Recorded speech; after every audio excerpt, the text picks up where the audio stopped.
Hey guys, welcome to the Retro Gaming Junction. This is Camilio and we're live on Twitch pretty much every day, 8 PM Eastern Time.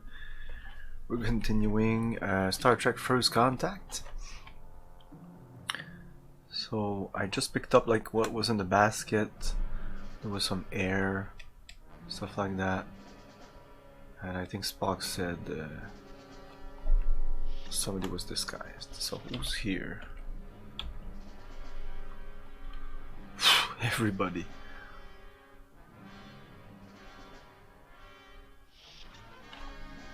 "15 characters just right here." Okay, so we can... I know who to examine here, but let's examine everybody. So do I ask Spock? Spock? Examine... Gomez.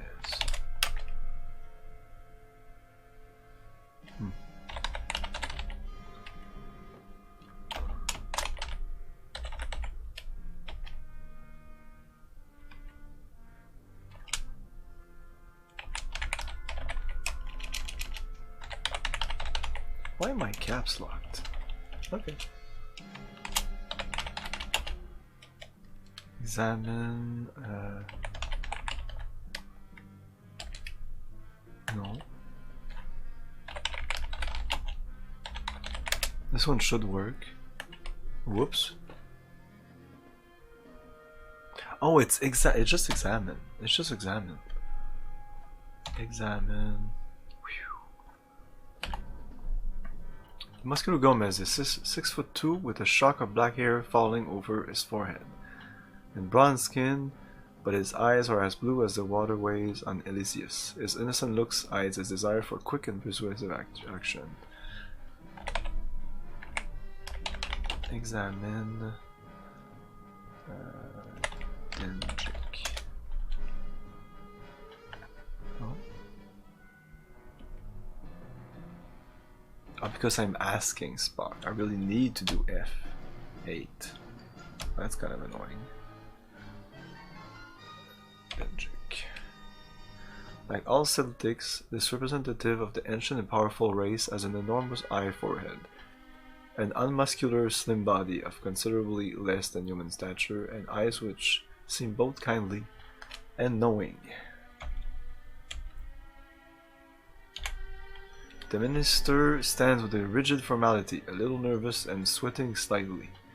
His bright orange hair is combed straight back, and his typically large earlobes are decorated with precious stone.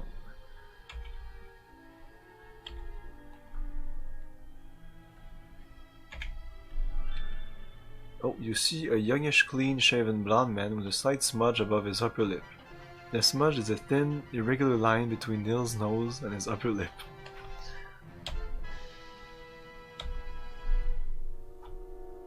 Rakmir. Bodyguards have a similar look all over the galaxy. There is no mistake, the tightly reined power in eye. I have enough inner evidence. Guards, arrest Nils. After a brief skirmish, Nils is overpowered by the guards. Handcuffs are placed over his wrists. So, Captain Kirk, you may have found me out, but you will never again find the golden scepter of this tyranny.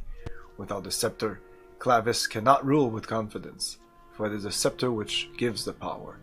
Murgon will have the scepter, and with it he will easily overturn Clavis. My failed assassination is of little consequence, for it was only a diversion. The scepter is what matters. As I speak, the golden scepter is headed for deep space, and it will soon be in Murgon's hands. Haha! He is right, damn him. The scepter is more powerful than you know. Clavis will be weak without it.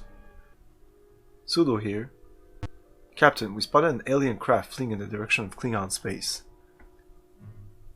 Oh, supposedly here it says examine smudge. I never had to do that. The Enterprise has received a request from the Prince Clavis that we aid in the pursuit. Shall we pursue? Yes. Yes, sir. Runner here. Prepare to beam up. Boop. You are beamed up to the transporter room along with your crew. Sulu, beginning pursuit. Going to maximum warp speed. Message from Gothica. Prince Clavis has boarded a Gothican cruiser and will follow in our wake. Gothican intelligence supports the suspicion that Niels, working with the Klingon spy, was responsible for the theft of the scepter. After the Federation's diplomatic success with the Gothicans, it is natural that the Klingon Empire would wish to destabilize that government in any way possible. Captain, please prepare the theft of the scepter. Perhaps the theft of the scepter, an object of much symbolic significance, is their first such attempt. Everybody exits. I will also exit.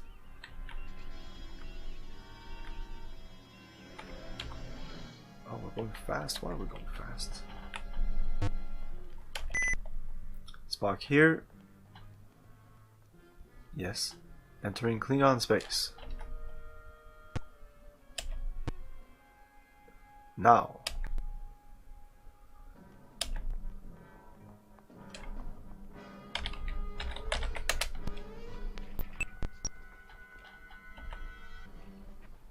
We're standing in the vessel of the Enterprise. It isn't the fleet's. Okay, we need to save here. Battle. Because it'll be dark soon, and they mostly come at night. Mostly. Echo Alpha, thank you for the host. Good evening. How are you doing?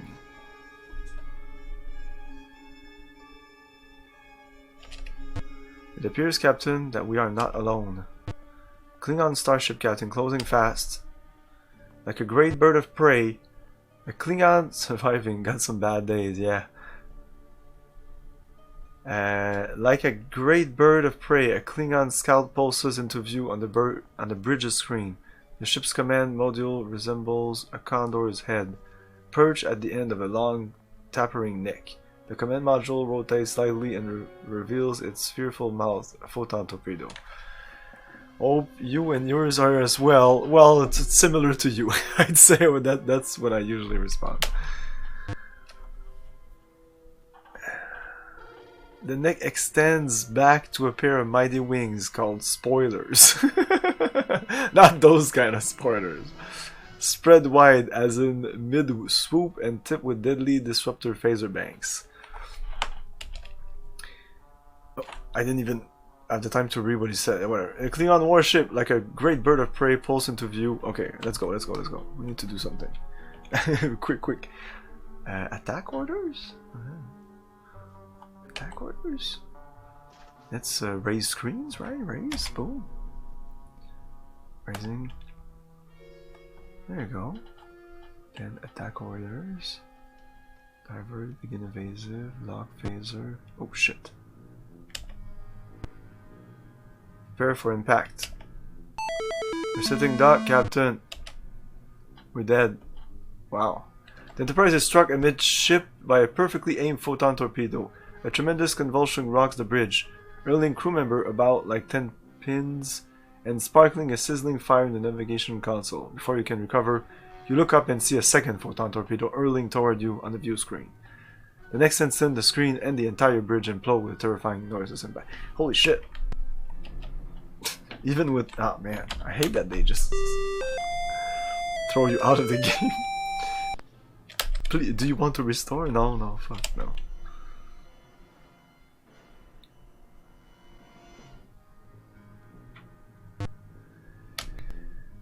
Yeah, okay. Hey!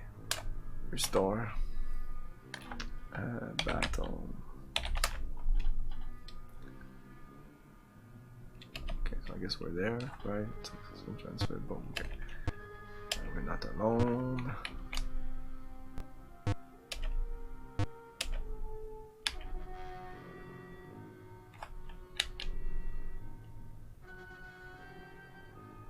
Quickly.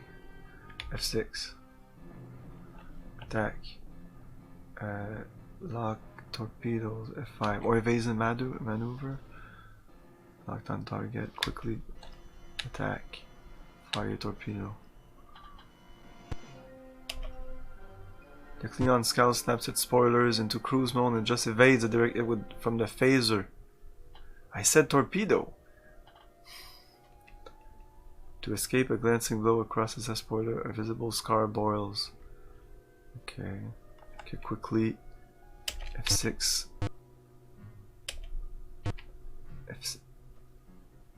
F6. Attack. Fire. No. Fire torpedo again?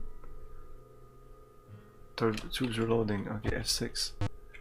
Prepare for impact. Resetting ducks. Okay, I need to go evasion maneuver first, maybe? Ah, no. No, reload, please. Reload. Let me reload. God damn it.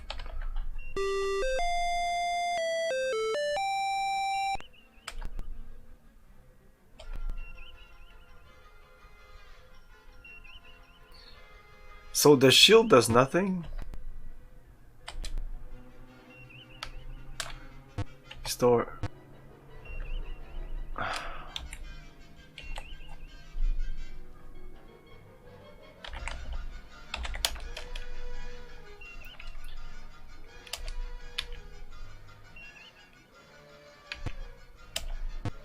Oh, not alone. Blah blah blah. F6. F6. F6. F6. Attack orders. Lock torpedoes. F6. Attack orders. Fire torpedo.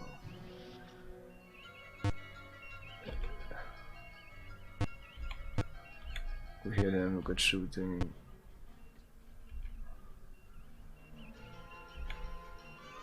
Attack. F10. Begin evasive. F6. Attack.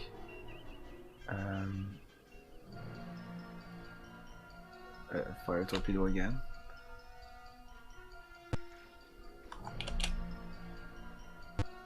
Your follow-up attack is successful, ripping away the scout's left spoiler. Simultaneously, its next photon torpedo rips into your left nacelle. Although you're hit, the Klingon ship hangs in space, immobilized by Enterprise's firepower. Immobilize? Okay, I'll just say right here. Has been disabled. Okay, nice. Gothican cruiser has taken the derelict Klingon under tractor beam. Message from the Klingon ship. Whatever. They are prepared to board the Klingon cruiser and retrieve the scepter. Scott here. Yes. Captain, she's in sorry condition right now. I'm gonna need some time to put things back in shape. Seriously injured, the damaged Enterprise is barely manages to reach the nearest star system designed at all. A huge planet fills the bridge view screen. Captain, the signal received by Starfleet originated at this star system. Course objective achieved. F10. Save. Tall. HL. Whoa, okay.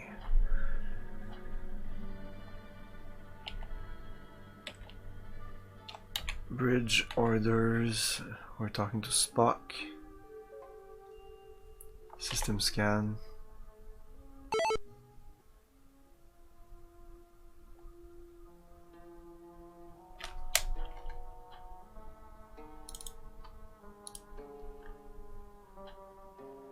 I'll write that somewhere here.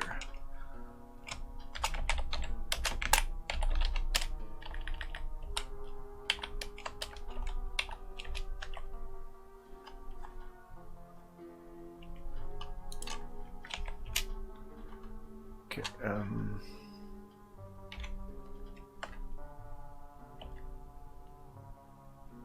long range.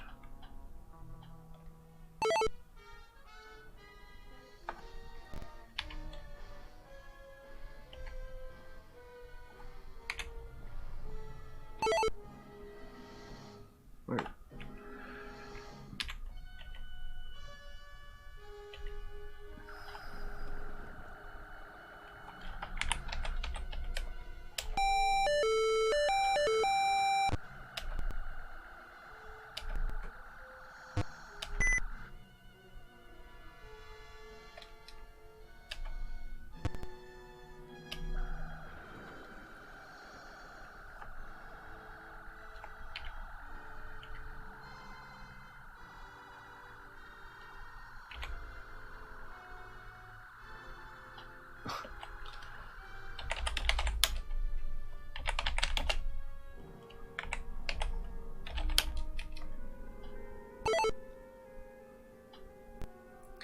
Scanning reveals a planet with a heavy nitrogen content that may be hostile to human life. There is evidence that Class 2 windstorms have swept the planet's surface at regular intervals, destroying topsoil and rendering the planet unfit for agriculture. Anomalous conditions exist within 10 sector zone and its surface has been terraformed. It has a zone compatible with human life. I guess where I'm teleporting I'll be okay.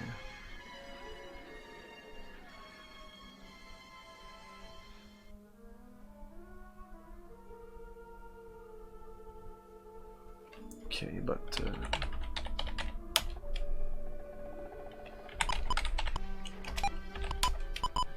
no data. What about town? No data. Okay.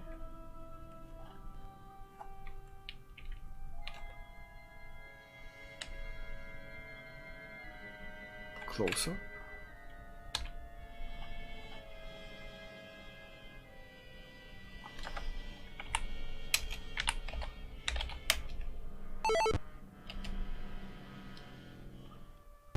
Measure the planet. A severe dust storm which gives the planet's surface and that's not visible.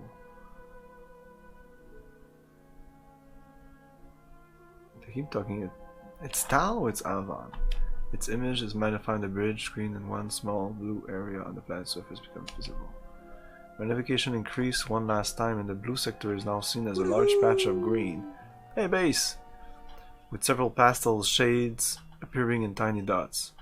A second, barely visible patch of green can be made out a short distance from the first. Sensors indicate there is some activity on the planet's surface. Can we hail it?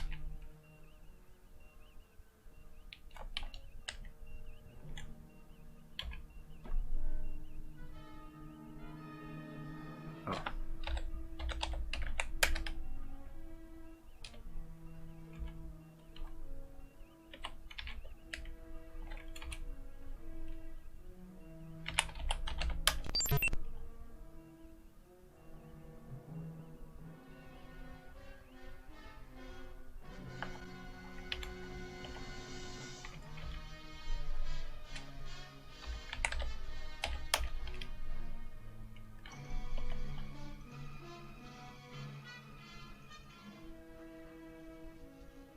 Wait a minute.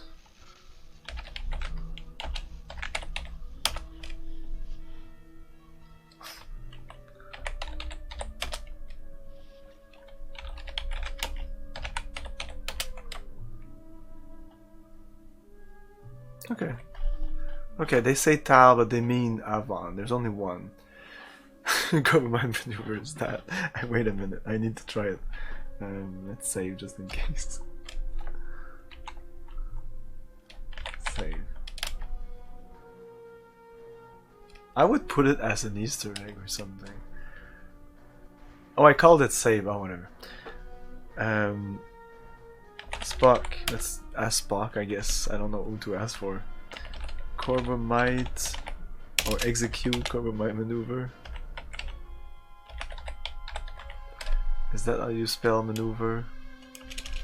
Maneuver. Yeah, right. Like this. Corbomite man. No, okay. You say man. Oh, you say this. Like this. That's how you spelled it.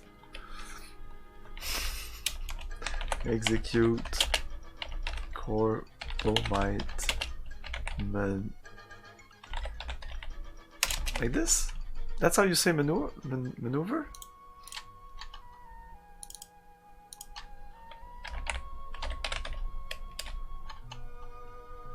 Okay, I thought there was an O in there. Doesn't work. Okay. Yeah, let's teleport. It says transport to the town square. There's a town square. It says evasive. I guess that's my maneuver right now. Spell check isn't correcting me. If spell check doesn't correct me, it means everything's fine. Like 7.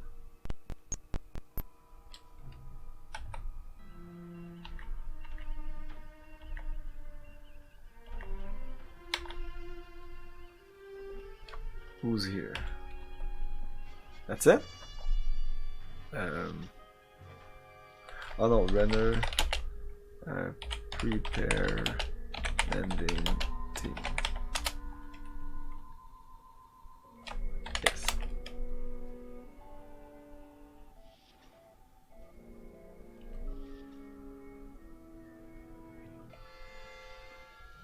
Cool.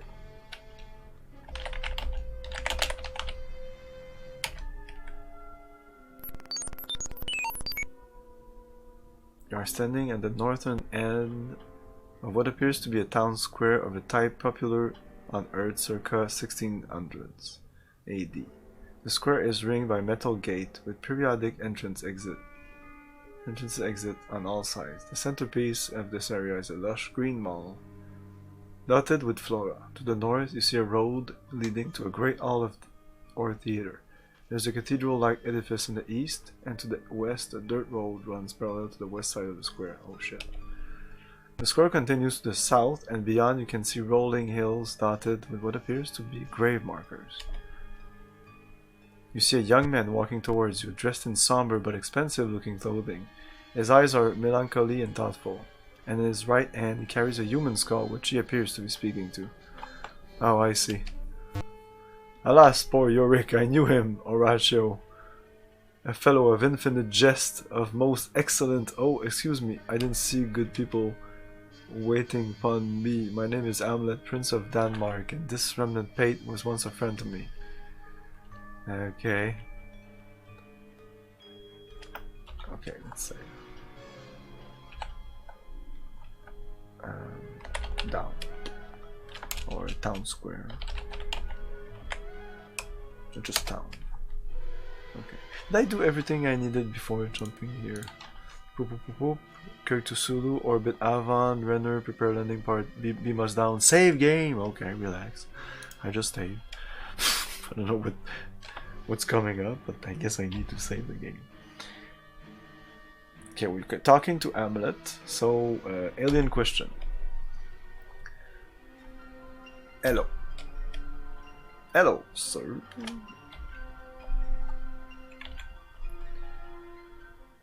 Who are you? Hamlet, Prince of Denmark, at your service. Boop. Boop. Can you help us? How did you get here? How did you get here? This is my town. Here? But this stage, you mean, how does one attain any stage? One walks onto... We're on a stage right now? Can you help us? I can only show you the wonders of this world and its nightmares. Okay. So there's a road, town square at the bottom, road left, cathedral lane. I don't know, let's go north. You're on a road, to the north is the vestibule of a great hall. The facing of the vestibule is inscribed with the words Avon Theatre of the Bard, and its stone steps are flanked by 4 large pillars. A massive wooden double door leads to a theater's vestibule. To the south is the town square. The road is intersected by another trail which continues to the east and west. You notice a weapon on the ground. It consists of a wooden handle, leather tongue, and spiked metal ball. Interesting. Fascinating. Let's examine it. Examine the flail.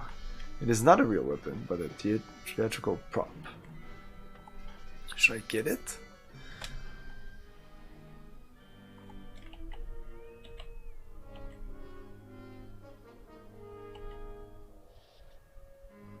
I have so much stuff on me. I guess I can drop the air and the secret orders. Pretty sure I don't need those. Let's keep the secret orders because I don't need to drop it. Oh, we cannot get. Because if we would be able to get it, it would be here in the area, but we can't get the weapon. Okay, so let's go into the vestibule. You are standing in the vestibule of the Theatre of the Bard. On the west wall you observe a pair of masks, one smiling, the other frowning. On the south wall, the large doors are framed by a variety of mounted weapons. Flails, axe, longbows, spears. The east wall is an anteroom, is filled with by a mural depicting a small island being lashed by a great sea storm. A second set of double doors on the north. The north wall leads to the theatre itself.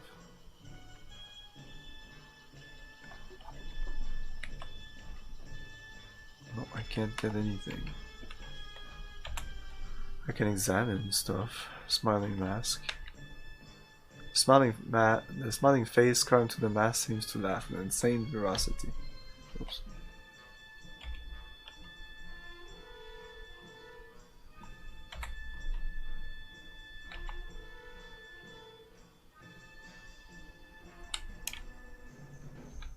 Wow.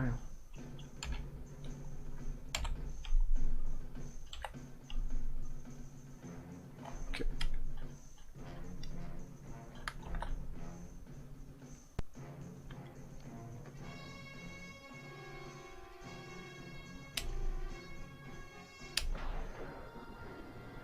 Notice a car. Yeah, okay. But weren't we? I don't get it. Okay, you're standing. Whoa. My system of ironic ants. The east and the west are the wings. You see a wizened but regal old man seated upon a large stuffed armchair at center stage. His long white hair and flowing beard rustle slightly as a breeze blows out from the wings. He seems deep in thought, as if oblivious to you and your party. Suddenly, Brutus and 7 other conspirators appear, creating a great row. They accuse you and your crew of assassinating Rome's emperor. A dozen more enraged Roman citizens appear and surround you before any order can be given. They slay you with a combination of machine-like efficiency and theatrical flourish. A little while later, repairmen arrive and gather your remains all together. Then motor back to the repair shop with them. They are mystified to discover that unlike the actors, you and your crew cannot be reassembled. So I guess the crews are robots? They're kind of spoiling stuff to me.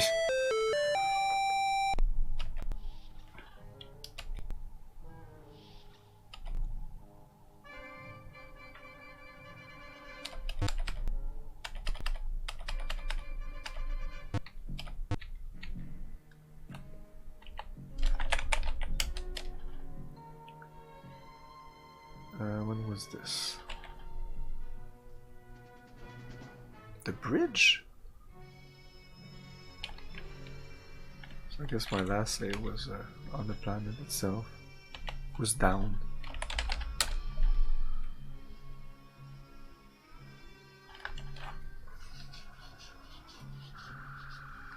We're not supposed to be able to transport with the shields up.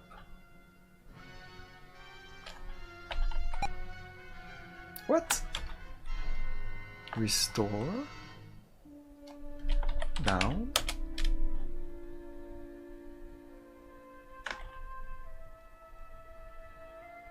The bridge.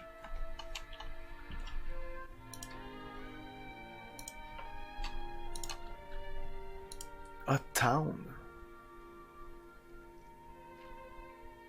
But here it says down is the last one anyway. Maybe when I reload it tinkers with the file. Okay, restore. Whoa, whoa, whoa. No, I don't want to save. No, I don't want to save.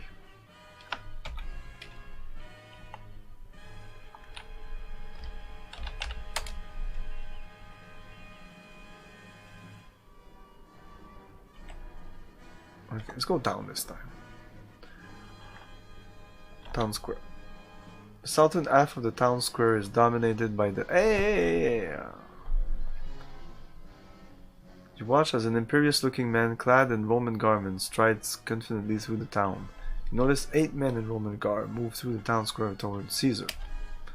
Great Caesar's ghost, indeed. Good Lord, Jim, do you know who that is? Suddenly, Caesar starts.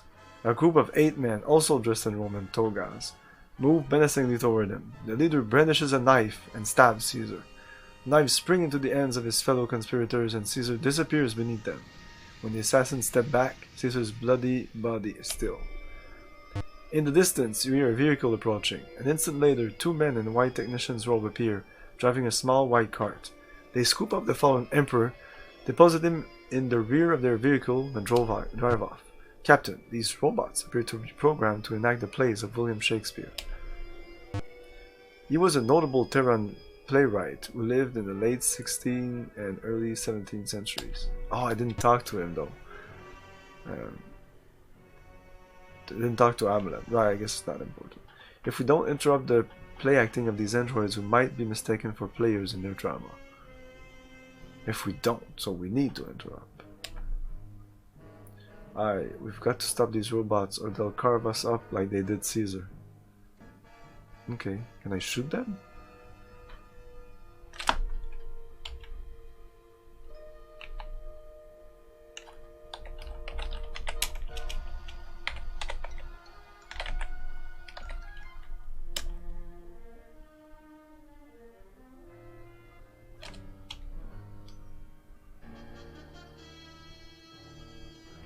Brutus, Repo 1, Repo 2.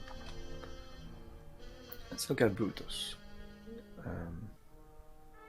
I'll examine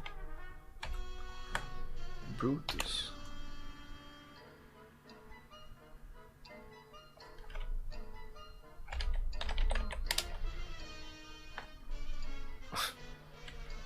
He isn't here, he's right in front of me. Brutus.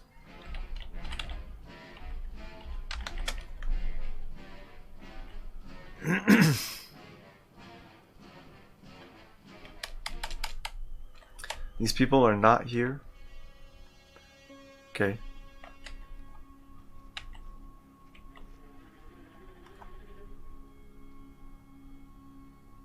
Cathedral Lane.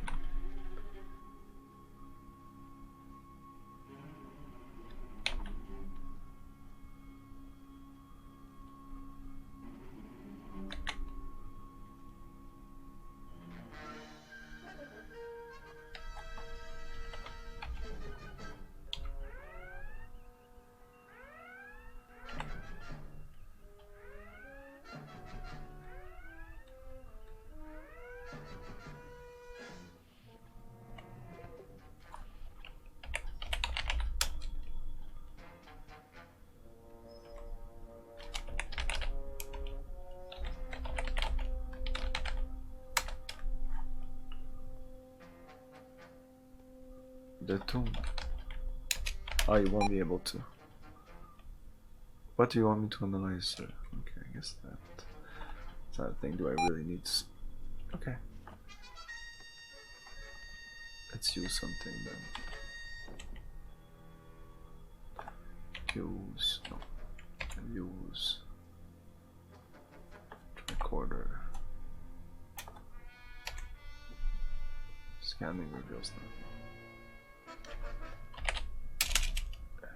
Scan... Oops.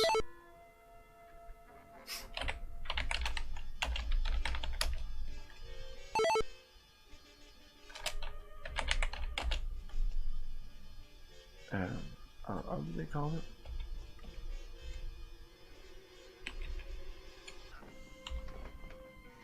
Sepulchre.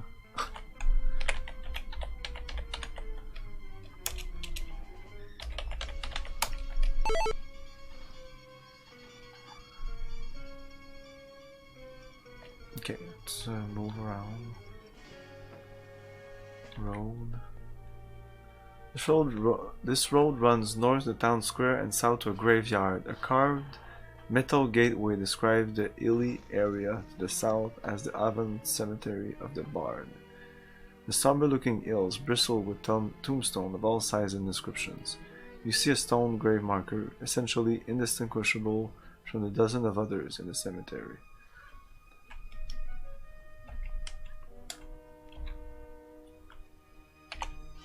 The tombstone is not stone at all. It feels soft, artificial, and very light. Yeah, we know everything's fake here. Who can pick it up?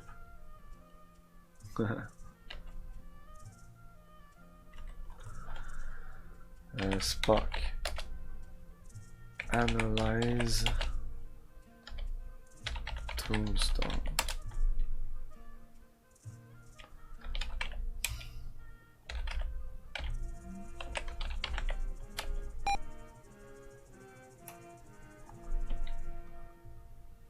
Okay. Yes. But I got it. What will I do with it? I don't know. Graveyard. You stand on a hill overlooking several... Oh, God damn it! You drop your redstone. The sprawling graveyard seems to possess different climate than the rest of the town. Elsewhere, Avon is lush green and warm. Here, a damp, murky atmosphere chills your bones. Freakish winds manipulates the dead tree branches like a master puppeteer, causing the limbs to undulate in a slow, disturbing way. A thick, smoky fog clings to the ground, obscuring some of the smaller tombstones. To the east, the cemetery continues. To the north, a road leads back to the square. This place is very still, full of old gravestone leaning in the mist. The only sound comes from Hamlet, who mumbles to himself as he sits gazing into an open grave nearby. The heavy cemetery mist parts slowly to reveal a trio of spectral images, and I'm dead. 3 hags floating through the fog. One stirs a boiling cauldron, while the other caper with surprising delicacy against the blue-black sky. Suddenly, Brutus and 7 other conspirators appear, creating a great row. They accuse you and your crew of assassinating Rome's emperor. Maybe I should have killed Brutus.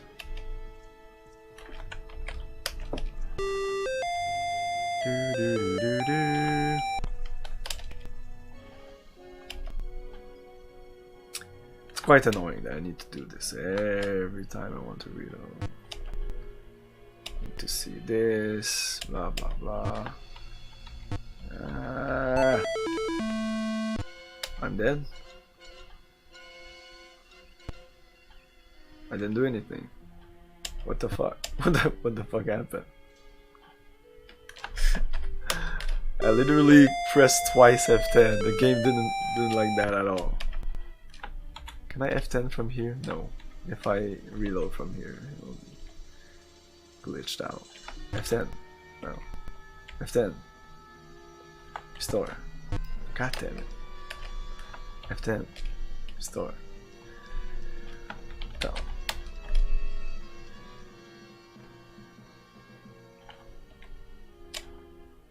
Okay, let's go down.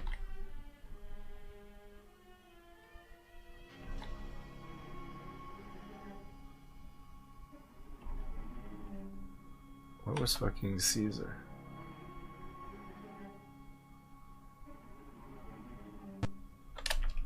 There you go.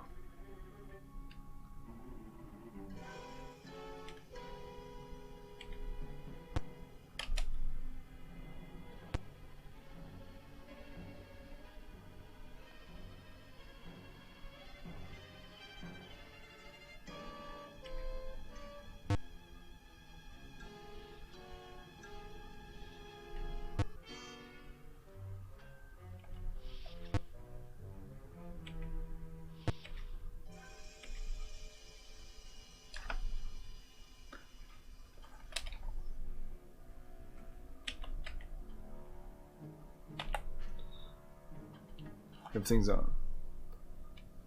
Okay.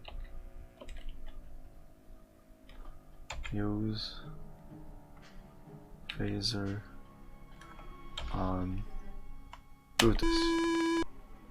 The blast hits Brutus cleanly, taking him out, but is not fast enough to stop his 7 fellows. Whew.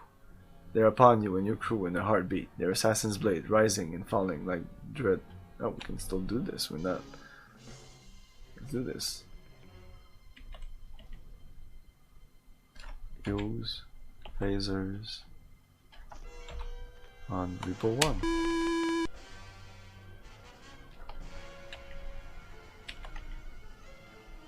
Use phaser Repo 2. let's say, fuck it.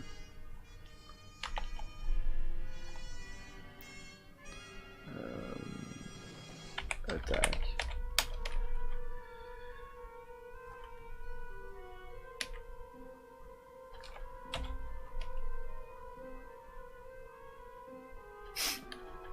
So, are they attacking us or what?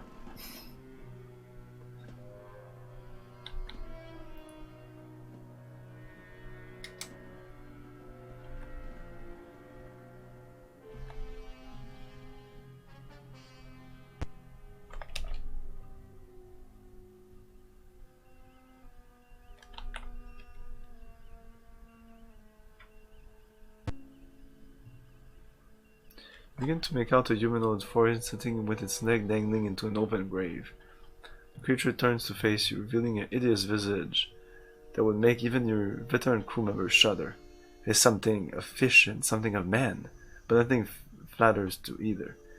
It speaks in a cracked and croaking voice, like bubbles rising from a pool of slime. Caliban, welcome to Avon, good travelers. Here there be monsters, such a one as I, Caliban, whose hag-mother, slain by Prospero was. Do you tote the sweat balm? Perhaps you have some good drink for poor wretched Caliban. Fascinating. Obviously it is a simulation of some sort of mythical creature, but to what end?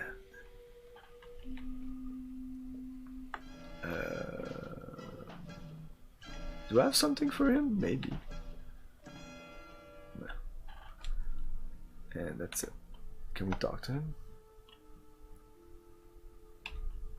What's his name? Caliban. Caliban. Who are you? I be Caliban, son of the witch who once held dominion of this place.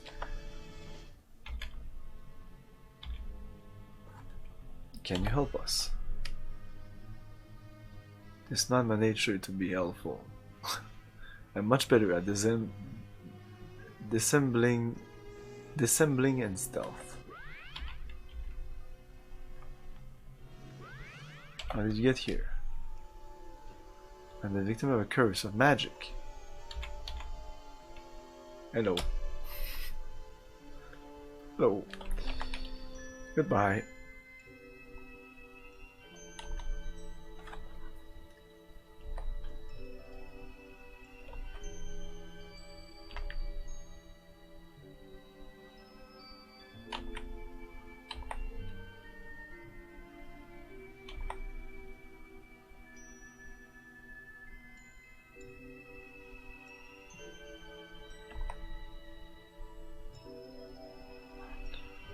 The east of Great Festival. Okay. Cathedral. The interior of the Cathedral of the Bard is not so imposing as its face. You see an actor now divided. Okay, let's read what I have left at the top there.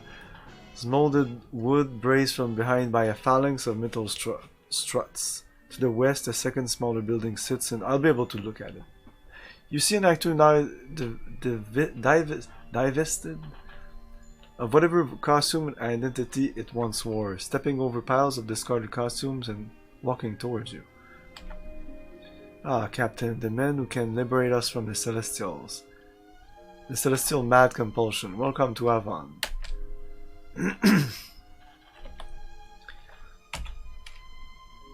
There is no interior. The cathedral consists of exclusively of an elaborate front and artificial side panels. The delicate stained glass windows are revealed as painted panels. The stone walls, as modeled wood, braced from behind by a phalanx of metal struts. To the west, a second, smaller building sits in the shadow of the elaborate front. It is functional but nondescript looking, containing a single door and no visible windows. The sounds of machinery can be heard from within. A repair shop. Okay, Android. F6, F6. No questions. Okay. What? F6, F6. And who are you?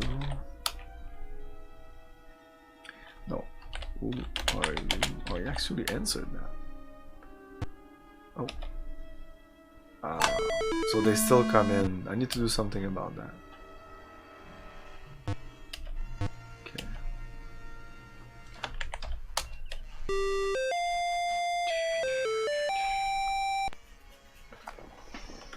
So, I guess killing Brutus is not enough.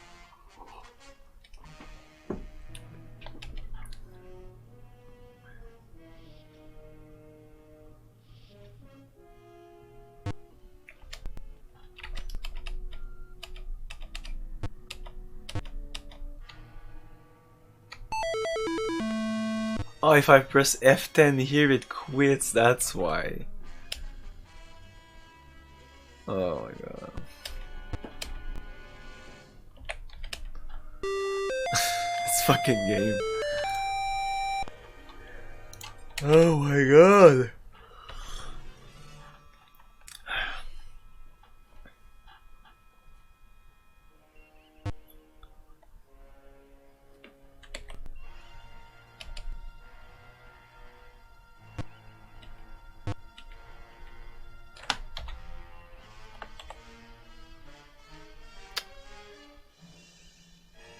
Guess it's still town, still my main save.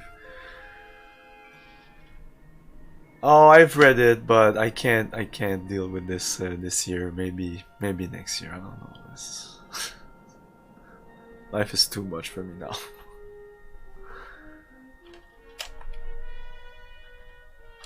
I looked it up a little bit, but I don't want to get invested with it.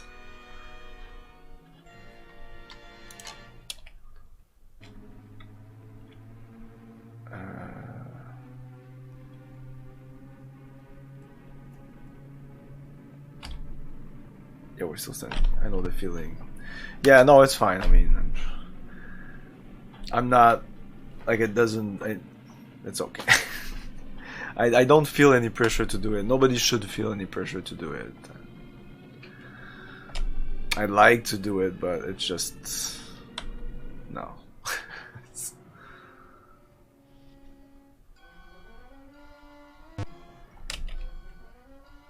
I'm definitely gonna watch you guys if I can, when I can. It depends when it is and everything. I mean, it's not now, like it's February, right? We paint nails, we'll dress room and togas.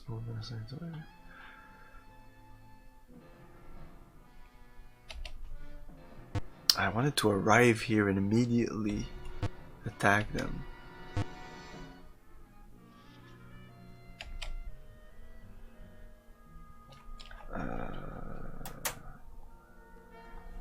Town again.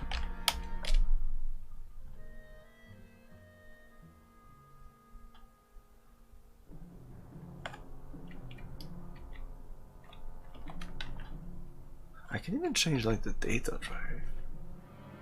Well. Okay, quick, F2, F1, use phaser on.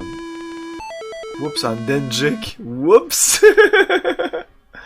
No, F10, F10, F10. No.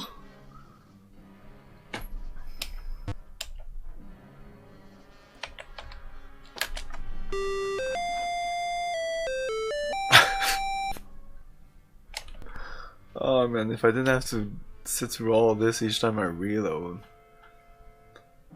I have to walk through right there. It's so tempting. Just look what the fuck to do. Oh, let's try to shoot them again.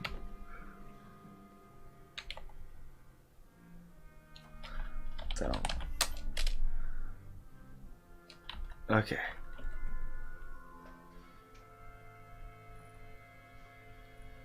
Okay, quick. No, now. Use asset. Use phaser on F10 on Brutus. Can we do that? The blast hits Brutus cleanly, taking him out, but it's not fast enough to stop his 7 fellows. Yeah, exactly. Everything goes in. Oh, the stream was buffering. Oh.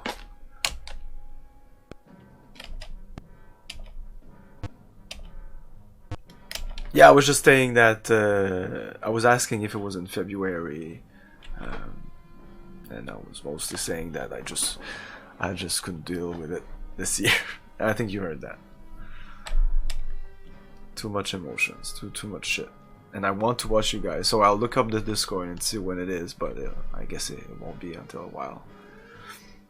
So we're back in Town Square.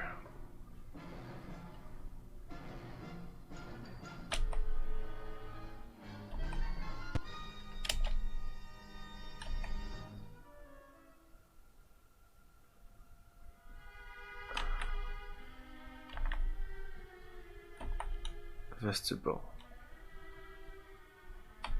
Fuck it, let's continue. Okay.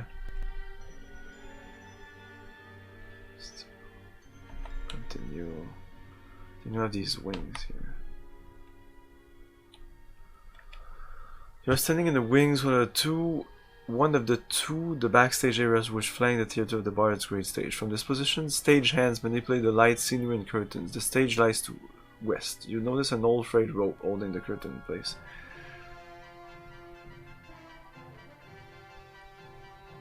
I'm definitely looking at the... It's very rare that I post on Discord, but I read it though.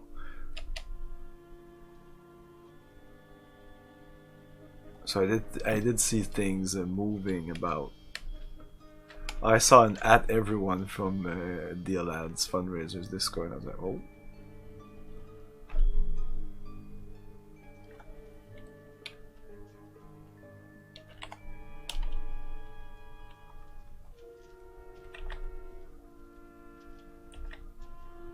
You are standing in the wings, the backstage areas that flank the stage. Same thing. You see a long row of costumes, similar to those worn by actors. Oh, I didn't examine the rope and all. Examine the costumes.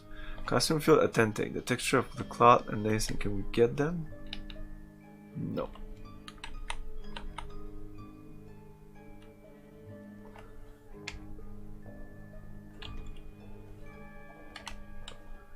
Leaning too closely, you accidentally inhale a lungful of the acrid dust which has settled on the unused rope over the years. After a healthy sneeze, you're none the wiser for your curiosity. Interesting. Okay. Can we pull the rope? The rope is not an item per se. We must be able to use it though. Use. No, we can't use the rope.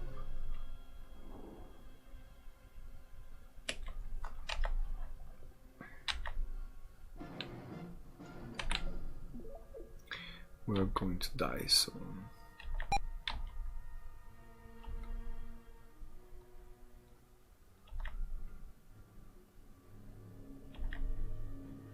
There's a house. You can see a mace. Can I pick it up? Of course not. West Square Road runs north and south alongside the west end of the town square. To your west is what looks like a large house. To your east, a small road connects with a path leading to the main hall. You see a can of, not a mace, a can of mace, which I cannot even pick up. The object does not feel genuine. Everything's fake. We're in Hollywood. There's a road that goes north. You're standing at the north end of a West Square Road. To your north is a small white house. To the north? The door is unlocked. Once inside, however, the structure is not what it seems. This house is a sham, a prop, exterior with no structure inside. Let's go left. Another house. The door to the house is unlocked. Once inside, however, the structure is revealed as nothing more than a false front. It is, in fact, not a structure at all. Simply a piece of simple a piece of.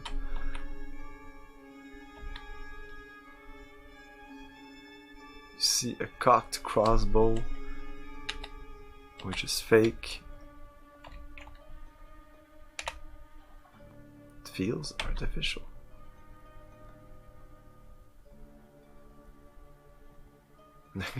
Like, tell me, Spock. Oh, we're dead. Diddle-diddle-diddle-diddle.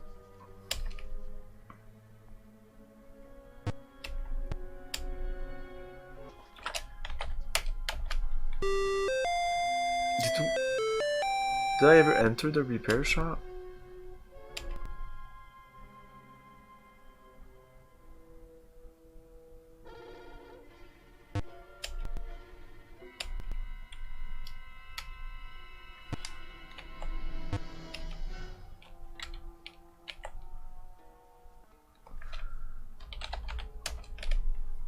Where was it? Was it? I'm gonna go all the way north this time. Well, there's some places on the west I haven't been to. Path. An inn. A fake bottle of whiskey. Yeah, I wanna ask Spock. Tell me about bottle.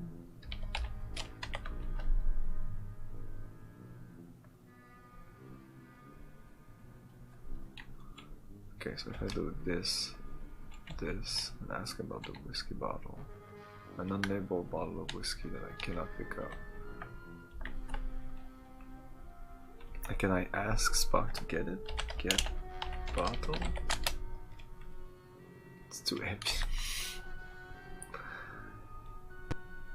You stand inside the Falstaff Inn, an Omi tavern comprised of several wooden tables, chair, and a small bar. Behind the bar is a large mirror and a stock of multicolored liquids. There's a stairway against the north wall leading upstairs, and the boar's head is mounted on the west wall alongside several weapons. A fat, bearded fellow is sprawled over a table, snoring profoundly, a goblet of drink clutched tightly in his chubby fist. The sound of your entry seems to disturb his sleep, and he looks up quickly, peering at you through bleary eyes. What? I'm awake. I was only resting my eye. Yes, customer. John Falstaff at your service. Ah, I see you. I see you chuckle. No, don't feign to seriousness. Men of all sorts take a pride to grin at me. The brain of this foolish compound clay man is not able to invent anything that intends to laughter, more than I invented or is invented. I am not only witty in myself, but the cause that wit is another man. Holy crap.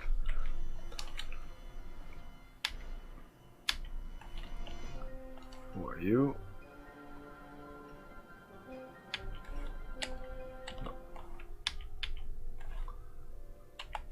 Can you help us? Can barely help myself.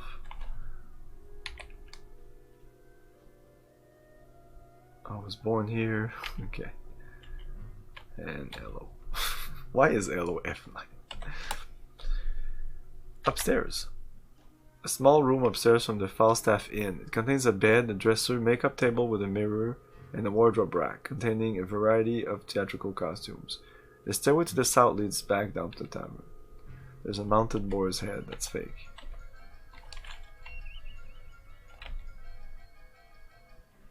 Oh, there's a mirror. There's a bunch of stuff here. The object does not feel authentic. No.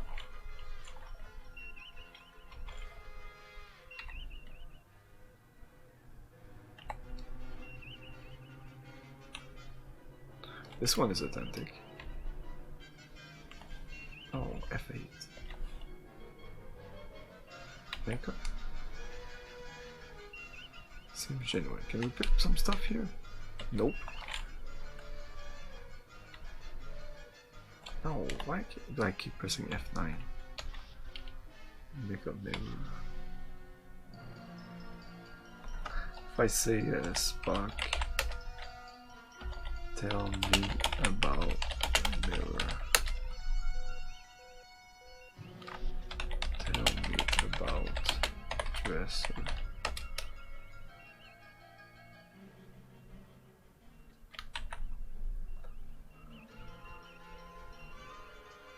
Well, why am I not speaking to Spock anymore?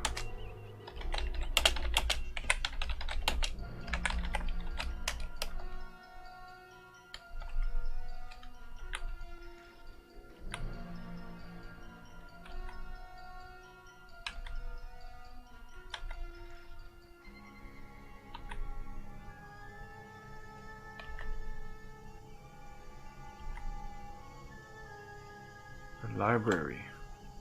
Watch as a golden android walked out of the library, bows and faces you and your crew. He's a librarian. Well, we can't talk to them apparently. Well.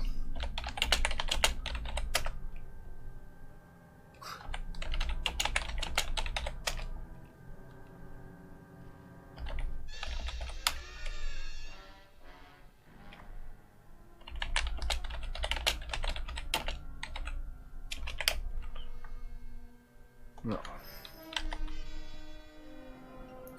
You stand within a sleek dome structure which seems to be from an entirely different time and place than the rest of Avon.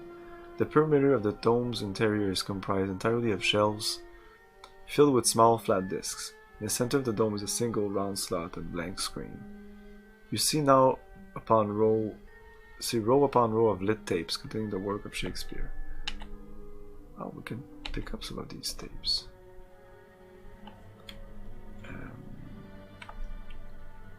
Spock. Analyze tapes. Tapes. Tape.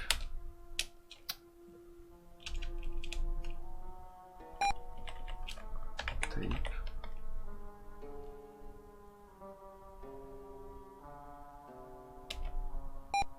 Oh no.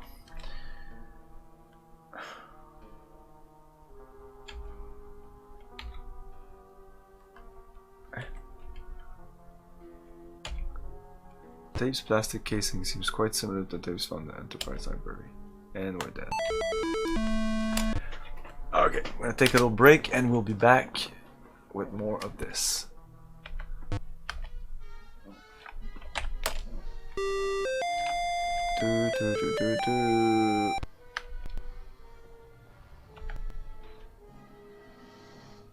To boldly go where no streamer has gone before. Pretty much, right?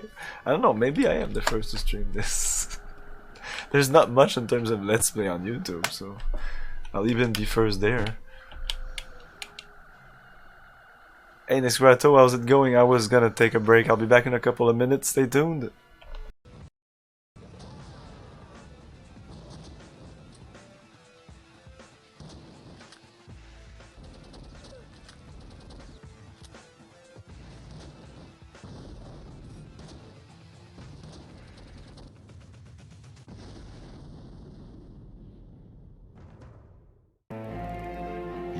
Commander Boston Lowe, NASA's best shuttle jockey.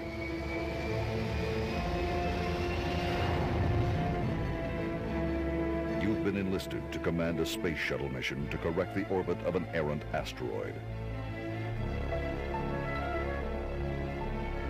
No one could prepare you for what would happen next. Stranded on a desolate alien world, your crew turns to you for leadership.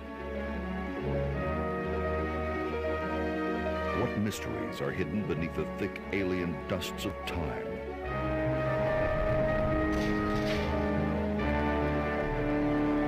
Your mission is now one of survival in elements that are completely unfamiliar.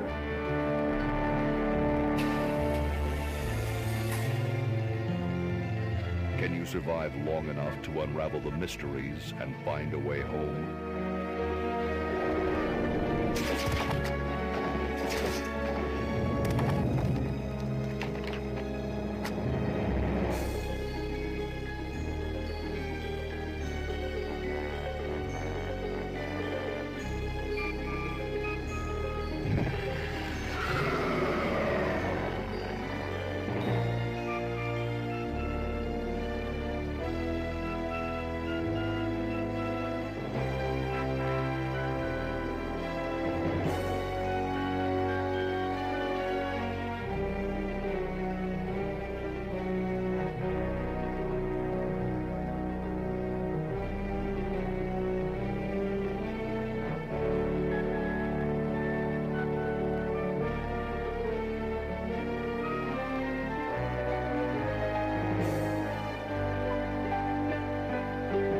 The Dig, coming this fall.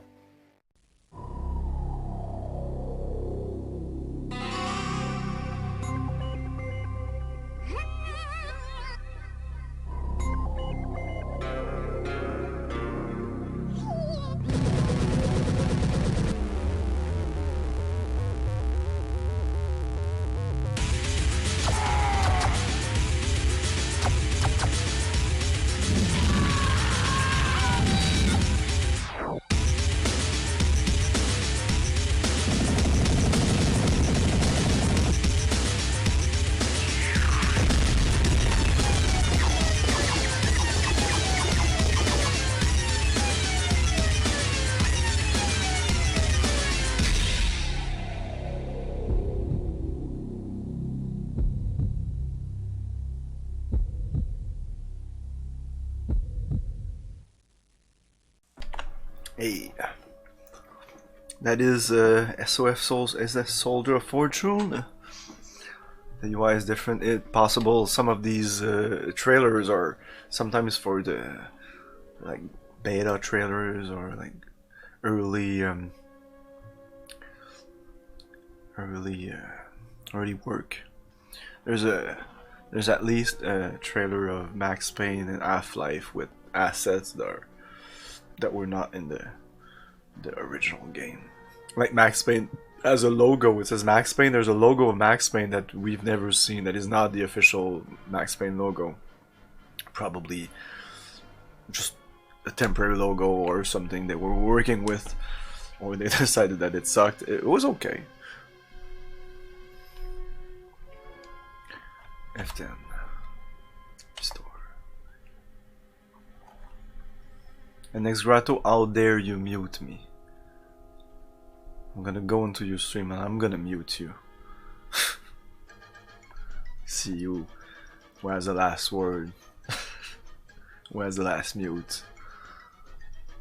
I'm gonna mute you so hard. The name is the town. It's always the same. I know. I kind of know what to do right now. Supposedly I need to shoot that fucking.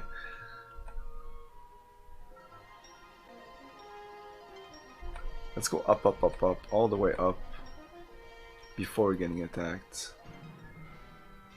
Yeah, this is what I wanted to see. The old man, Prospero. Let's talk to this guy.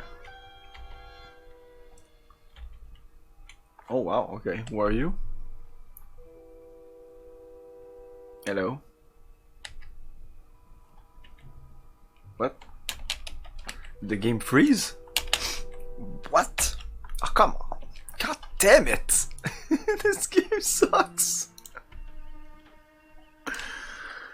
Ugh.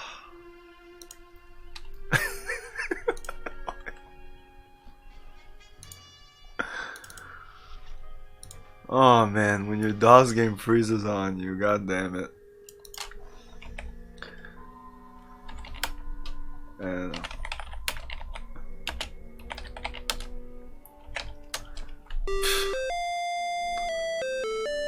yeah.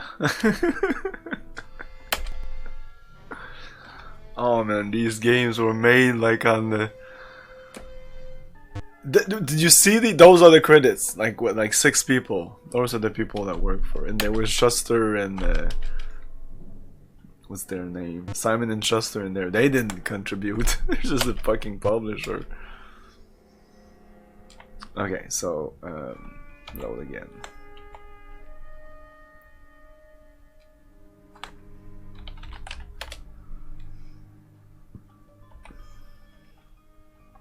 And I have the confirmation that this game is buggy, and it's not just me. First of all, I played the other game on the same engine, made by other people. Like, imagine that. Like, this is a game that I think was made. I should check the names, but I'm pretty sure that this was made by another team. That they just recuperated, like maybe reverse engineered the code from the other, or maybe they had the code, I guess. And then they made another game on the same type of engine, modified it a little bit, but it's essentially the same thing. Like 2 years or 1 year later, it was already like, this is 88 to 89 depending on where you check online. And yeah, I looked up at games from 88, 89, and no, this is not up to par. But first of all, like 86, 87, you had the NES. So, but this is, of course, computer games, but even in the areas of computer games, we're way past this. Way past it. Like, way past. Like, what's game? DOS Games 1988. Battle Chess, Captain Blood, Cabal. Interesting.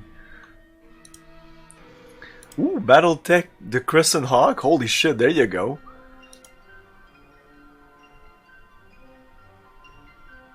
There's not much, but there. Whoa, whoa, whoa! King Quest. What? No. King Quest 4? Yes, King Quest 4 in 1988. So, yeah, this is This was way past its prime, like way past its prime.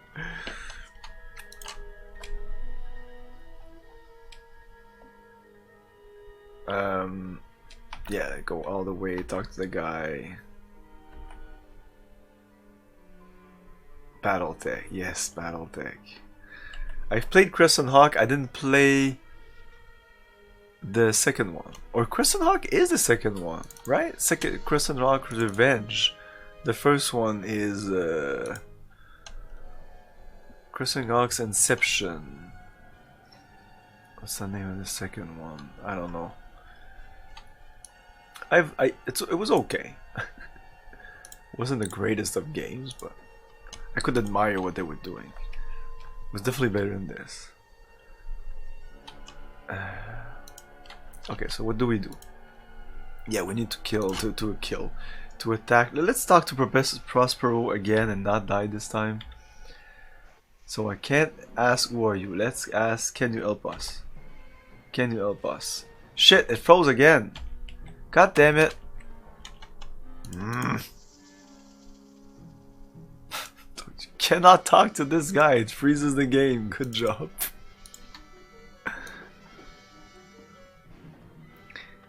In the original game, like in Kobayashi Alternative, it was the original. This is kind of a mod. This is a fucking mod.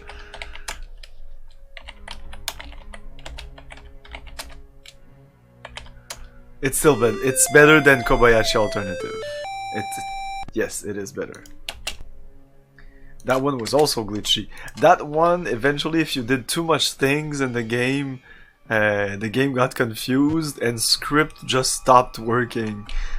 So you would enter a room or you would do stuff in the game and nothing would happen. So even by following a walkthrough, nothing was happening. So I was like, something's wrong, and I kind of semi-scientifically proven that yeah, there was something deeply wrong with that game. But after we did a couple of research, and some viewer James said that he did like these games and he did play them on his phone, and he also encountered problems. Oh, and when I was reading the walkthrough to the other version, they also said that you might encounter soft locks and you might have to restart the game from the beginning. So their recommendation was just start from the beginning and play the whole fucking thing like in one go correctly without doing outside stuff, or you'll confuse the game. It's the new game. Yeah, definitely. Oh yeah. I can't really. You're not a fan of the MechWarrior franchise? And those are really good mech games. I would recommend second and third game, not the fourth game. Not good. Okay, so we need to shoot the drapes. Okay. F10, reload, town.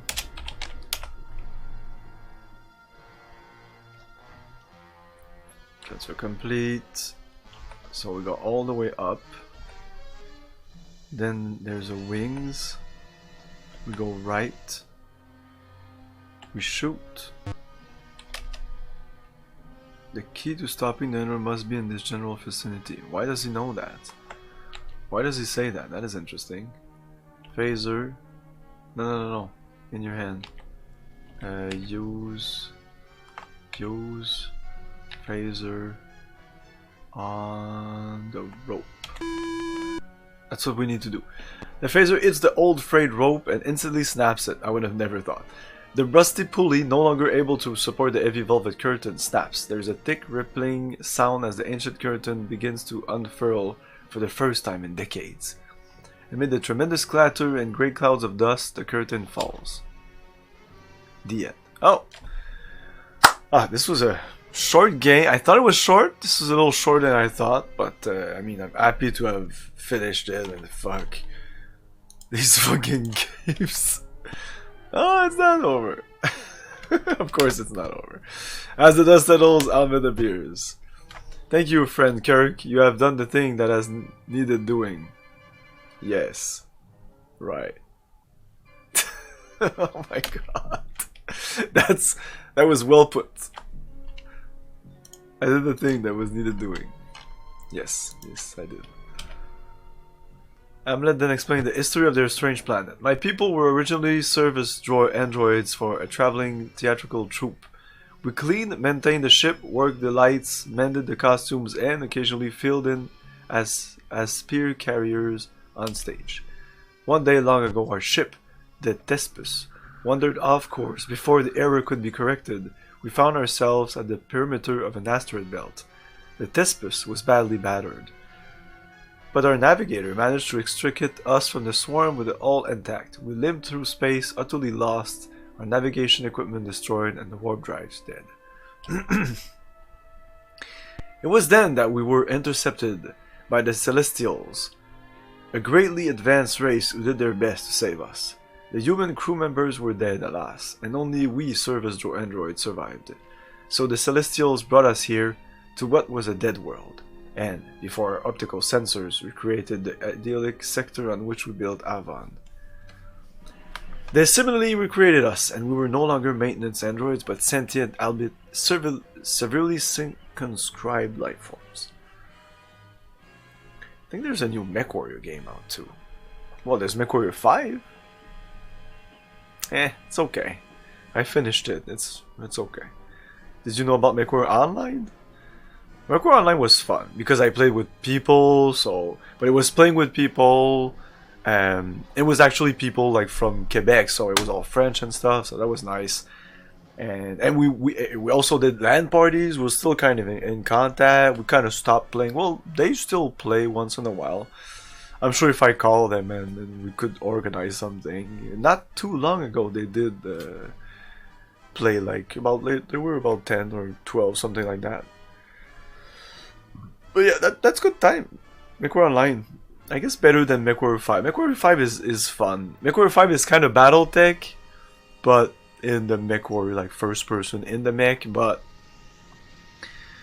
the game is not BattleTech quality, so yeah, you do get, like, you go around the map and you get your missions and stuff like that, but it's extremely tedious. It's very long as a game, so to get to one chapter and one like story mission to the next, you need to do a bunch of filler missions, which cut the whole drive of the story. So, not good. I don't remember that being a problem in BattleTech 5, BattleTech by Airbrain scheme. That was fine. I haven't played it in a while. It is on my. I'll replay it soon because I'm just finishing with Cyberpunk, and pretty sure that after Cyberpunk it'll be BattleTech. If not, it'll be something else. But I'm gonna play some BattleTech pretty soon. I see now, however, that Celestials, while benevolent and powerful, were not all-knowing. Their misguided attempt at providing us with a compatible environment, in fact, locked us into the strange ritual patterns we were compelled to repeat. Amlet then leads you to the location of the ship that brought the robots to Avon. Wow, we really did this whole area. All we needed to do was shoot the curtain to end the thing. Wow, that's the puzzles in this game. Amlet then leads you to the location of the ship that brought the robots to Avon. And I couldn't pull the rope or anything. I needed to shoot it with my fucking phaser. You come upon an area of Avon where the Celestial did not terraform. It is harsh and inhospitable, full of sand and glittering rocks. Ahead, half submerged, you see the tail assembly of a crew. I can only imagine myself playing this back in 88, 89. And back then, I'm sure people would like this game. This game is not like super bad. There's glitches and all, but for the time, it's passable as a Star Trek game. It's not. It doesn't compare to King Quest 4 or something like that. King Quest 4. That means maybe Space Quest 3. When was Space Quest 3? 87. That was 89, okay. But what about Space Quest 2? That was 87.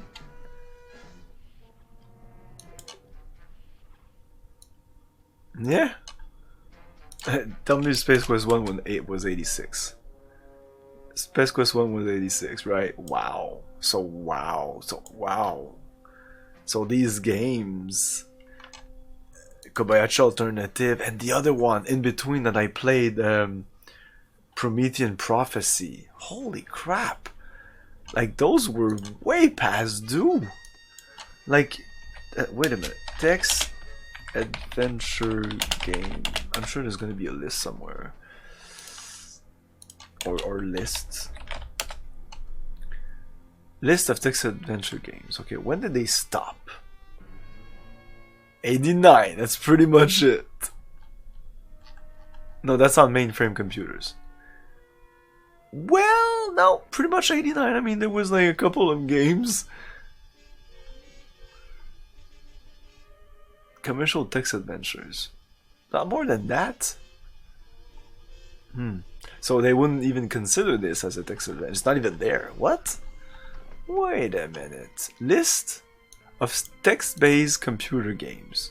You have mainframe games and Colossal Cave Adventure, and other that I don't know.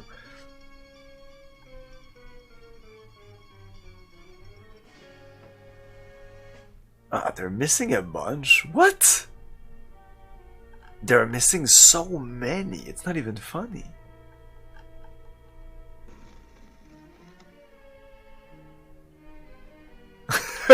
The following list of text-based game is not to be considered an authoritative, comprehensive list of all such games. No.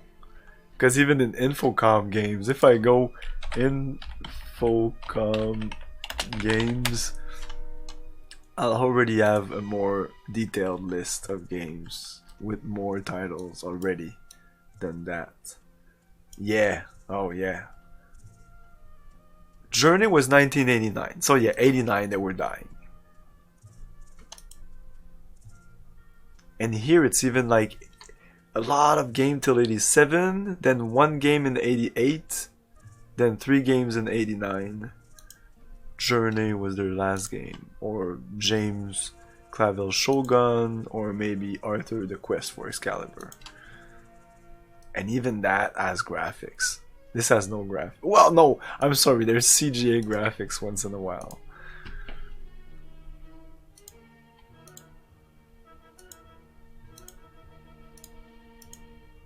Misranked? Oh. Yeah, I just googled it. Moby Game has lists of certain types of games. I use Moby Games mainly to get the covers for my for like this. There it is, Captain, the ship that brought us to Avon so long ago. The dire spectacles of the wreck. Where were we? Which taught the very virtue of compassion in thee, as the bard said. We're playing Ultima now. Captain, the ship has been here for hundreds of years. Like a poor beached whale she is, abandoned all these years. Let's save. Save.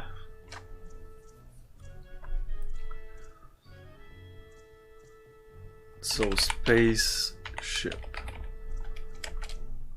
You see the tail assembly of a crushed spaceship.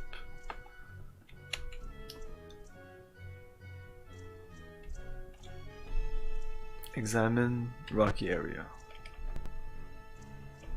Oh. No. Examine wreck. This is a very advanced design for a ship. There is a major tractor damage and appears to be patterned upon it. Okay. Scott. Tell me about ship. I don't know. Examine ship.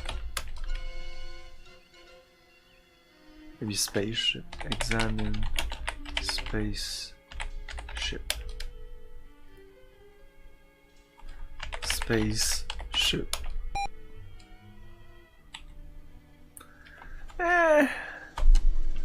It's better than the other ones, but it's, first of all, it's extremely buggy, and the first part of the game was mainly just doing normal stuff.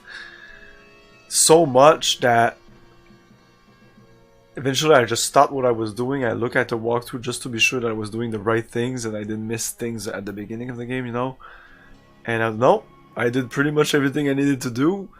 And there's a couple of places I needed to walk through, of course. And now I pretty much need it for everything because the game doesn't tell me anything now. And it was that big fucking area, and all I needed to do was with people you could talk to, with objects that you couldn't interact with.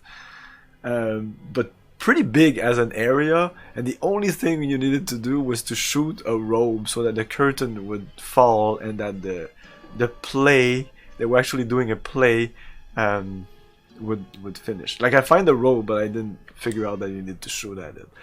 But yeah, that's one of the things I wanted to say, that back then I guess you would go around in that fucking area for hours on end, stop, replay, give the game to a friend plays, like, I'm stuck, okay, try that, and eventually, hey, did you try fucking shooting the rope? Oh yeah. Or shoot everything until you, shooting the rope works. Like, using everything on everything. Now there's a ship here. I guess I can move wings. Oh, no, rocky area, airlock.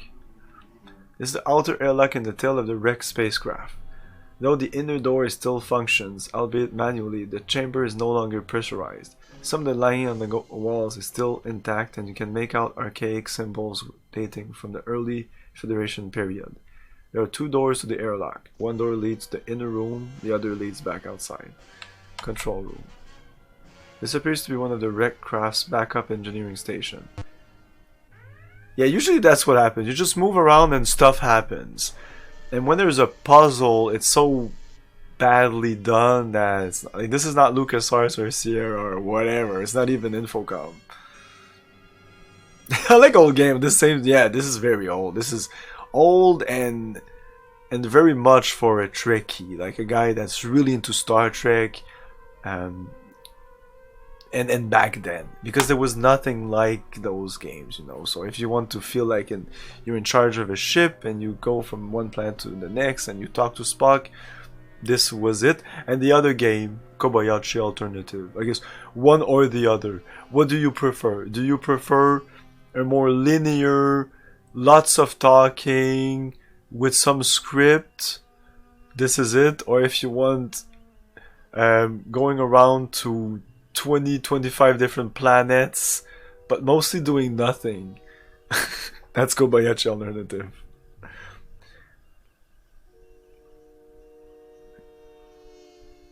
Two PC games I think are... Yeah, I'm impatient, but I have no shame in looking up a walkthrough when I'm stuck, because there are some really cool stuff. I feel the writing is good. Like, playing Colossal Cave Adventure, Zork 1, 2, and 3 was eye-opening in terms of how even back then puzzles were incredibly thoughtful. Like, this ain't it. I don't think these guys ever played Zork before deciding to make this game. They should have. Play Zork. How old is fucking Zork? Infocom. Buy Zork, play it. Emulate it. 1980. So you have no fucking excuse. If you're making a text game, you play Zork 1, 2, 3, you see what they made good, because oh my god, there's a lot of good stuff in there, and what they made bad, there's a lot of bad stuff in there. So you can learn from it and build upon that. And I hope that future Infocom games do not fall into some of the mistakes that were done, mainly in Zork 2 and 3, which was too much based on American culture. Baseball was one, and even the banking system was kind of like, what the fuck? Like, don't put that in your game. Put something that's really alien. So whatever culture you are, whatever time you're playing the game, that's also makes the game timeless. If you make too much reference to your present culture, in 10, 20, 50 years, your game is like, what the fuck? That's why Colossal Cave was so good. Colossal Cave might have been better than the 3 Zorks together. And that is saying a lot. But Zork 1 and 2, pretty good. Zork 3, it was kind of falling apart at that point. But there's parts in Zork 2 that are really nice, and Zork 1, the whole thing is like brilliant.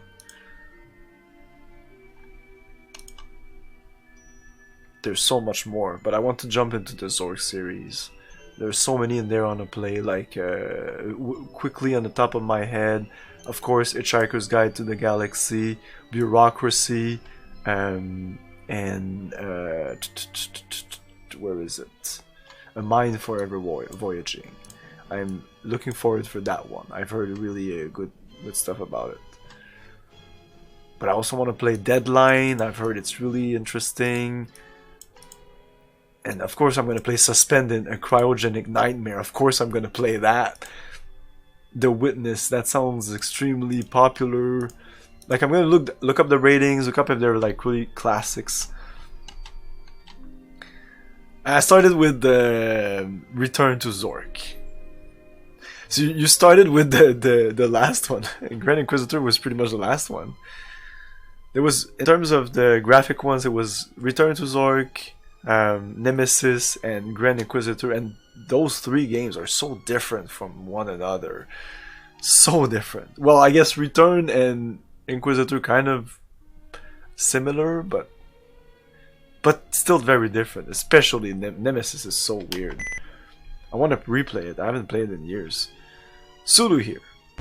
Sir, we've slightly... Oh, I haven't finished reading the thing. Shit. Oh, it's been good.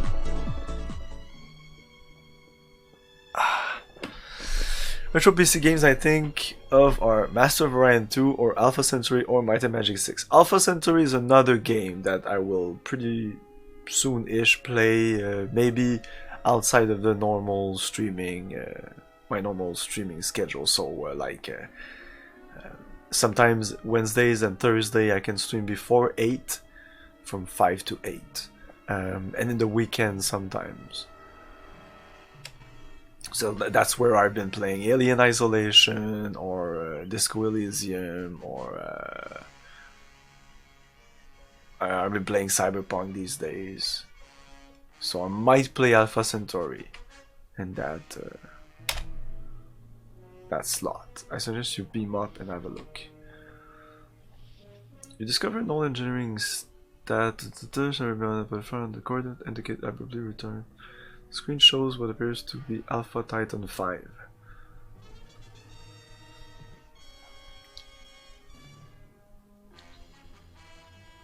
I got Utain on Valheim. That's a game? Man, so many games.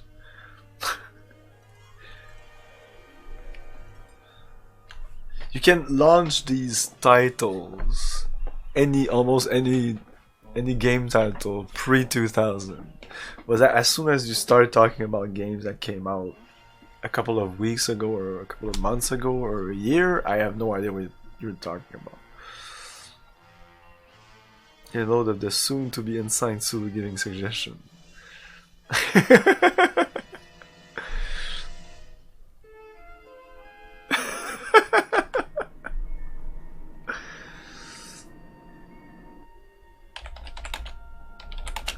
So this is the game, usually you just do what they tell you. Okay, beam up, okay, we're gonna beam up. Character render, beam us up.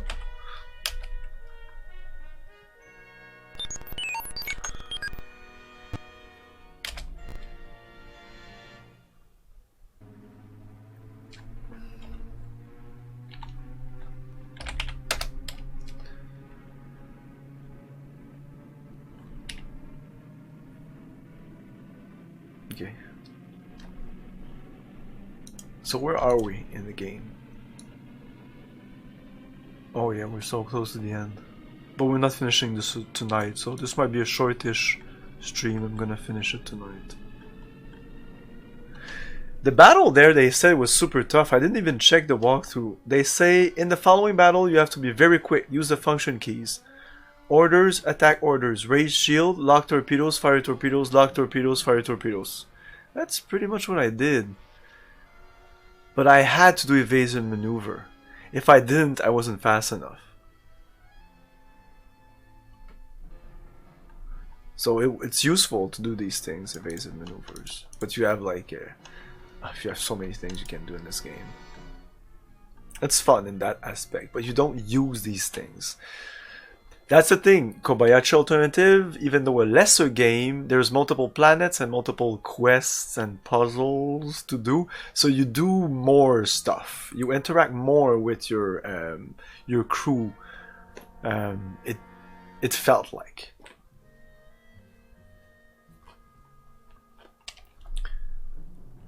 Okay, so Spock. Whoops. Spock. Return to stations. Bloop, bloop, bloop, bloop. But then Jinx stays with us, right? I guess not.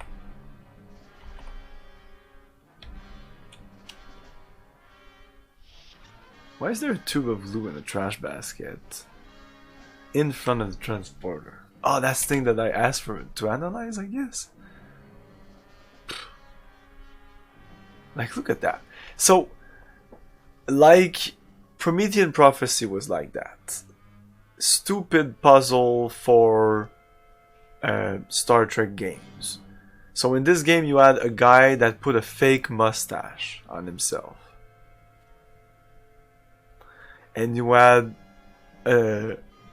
some robots reenacting Shakespeare play on some distant planet that you had to shoot the rope to end the play. But I know that's actually more Star Trek than the glue thing. Even the glue thing is Star Trek. I'm just rewatching the original series and it's Star Trek. Back then. But this is 89, dude. 89. The Star Trek Next Generation was out.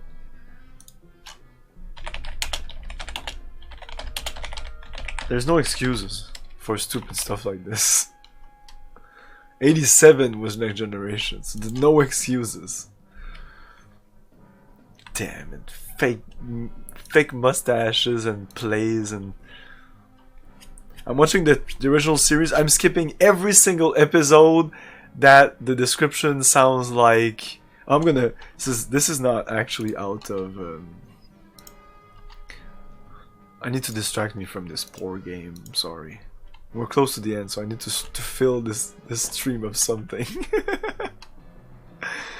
Okay, I'm gonna read some description here of episode. Trapped on a planet with inhabitants. Okay, trapped on a planet whose inhabitants are descended from northwestern Native Americans. Pass.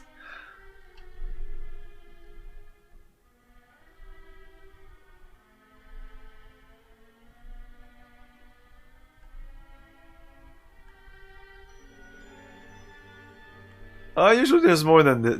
This is season 3. Like there's less. But man, in season 2 there was a lot of them.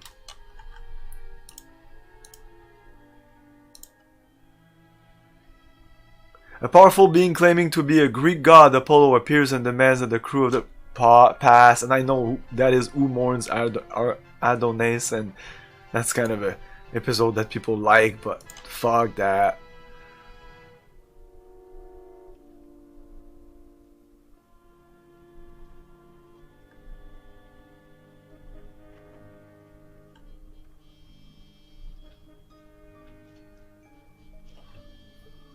Okay, well, there was a bunch of them.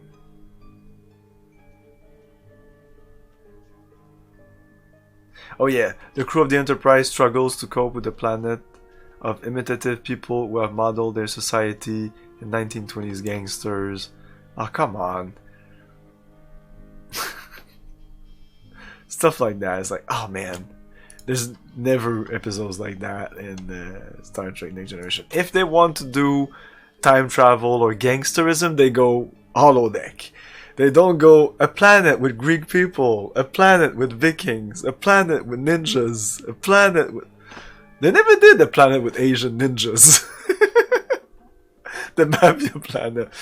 The only one that they go like to another universe, and it's a good episode. It's one of the best. It's City on the Edge of Forever. That's the only one that I'm able to watch.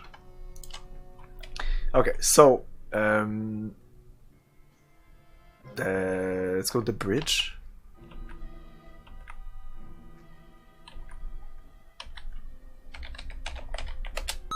It's red down there because my shields are up. The shields up was a big problem, and well, not problem, but it was more realistic because you would up your shield when you were in battle, but you would need to take it down to teleport. So essentially, it was always down. So when a battle was incoming, you need to put it up. It's not like in the series they actually do it because you can just cut the shield like a couple of seconds and teleport to it. I don't think it's a big deal. I think the computer, the USS Enterprise can handle that.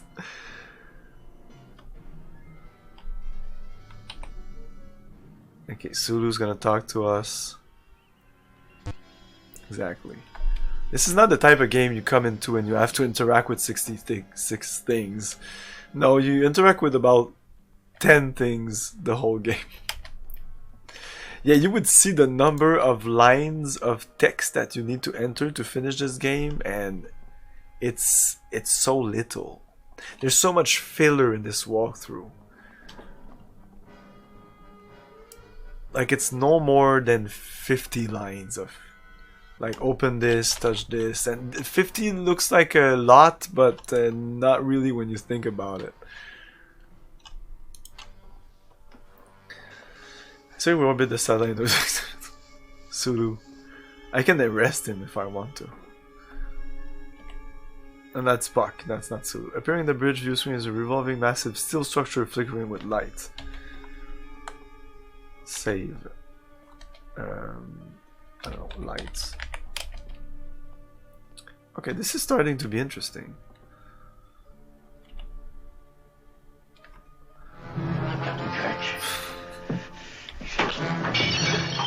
Captain Kirk!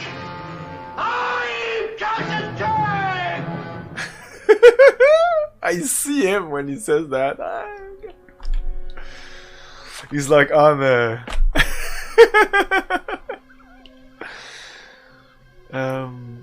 bridge orders. Just scan the thing?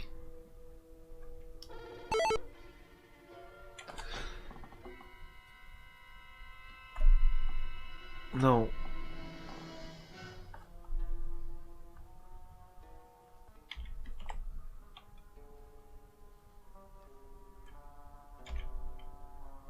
Not close up of the planet. Structure. No. What do we have here when I say look? Oops, something's happening. Okay, the alien satellite. Okay. Scan.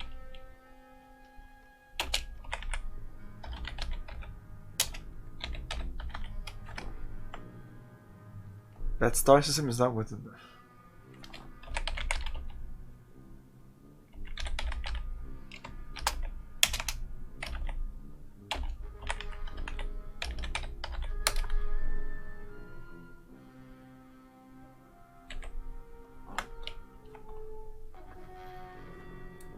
Something like that. Let's ale it. Let's examine it. We can't examine it. It's not even an object.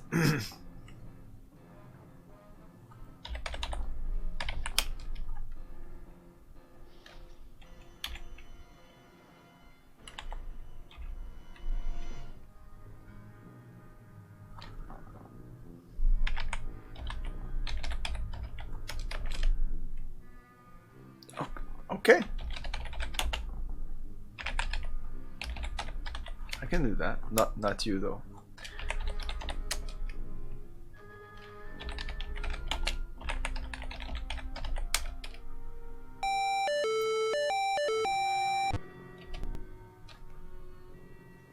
Look at that alien satellite, guys. Hey, Craig.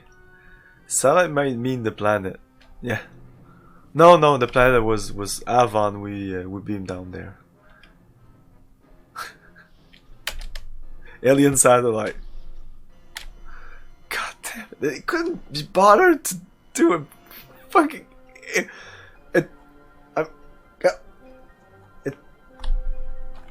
It's exactly like if we were playing the original series game with the same budget. It's just a satellite. Use your imagination. I've just heard moons and stuff referred to as satellites. Yes, but yeah. No, they were actually talking about an Earth satellite, even though they're saying aliens satellite there. Rainer here. Ship's computer have located the landing site. On the satellite? On that thing that we just saw a picture of? You're kidding me, right? What? Like I'm no expert in those like satellite. That looks like a standard communication satellite. Like there's no place for people in the thing. It's rather small in terms of like it's mostly the wings. The thing in the middle, there's not much in there. Interesting. That image of the satellite. Let's look at it again. We can do this usually. Oh no, bridge. Oh, can we look at all the things like that? So everything that's yellow there, I can look at it like this. So, look at this. It's beautiful. It's beautiful.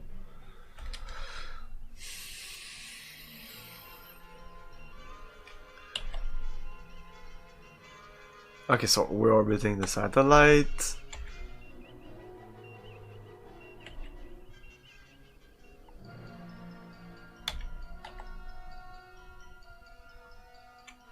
Scan the satellite. Ah, fuck. No.